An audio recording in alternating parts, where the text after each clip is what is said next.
Now, some of you are aware of my own background. I actually didn't plan to talk about my background at all until last night at dinner while my children mostly behaved. We gave them an A- for behavior with the Prime Minister.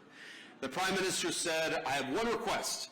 I want you to talk a little bit about your background. And so I wanted to do that. For those of you who don't know anything about me, I wanted to talk about it. I come from, and I'm biased, the greatest state in the Union, the state of Ohio, a longtime manufacturing powerhouse in the United States of America.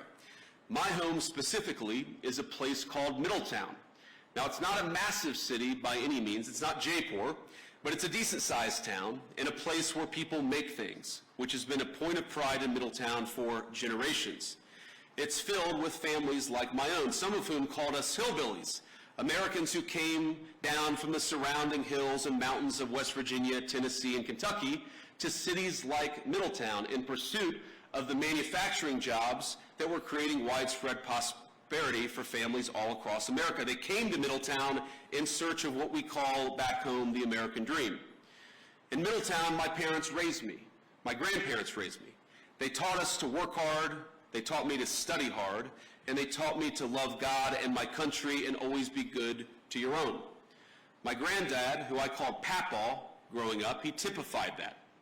Late into life, he worked as a steelmaker at the local mill, and I know India has a lot of those.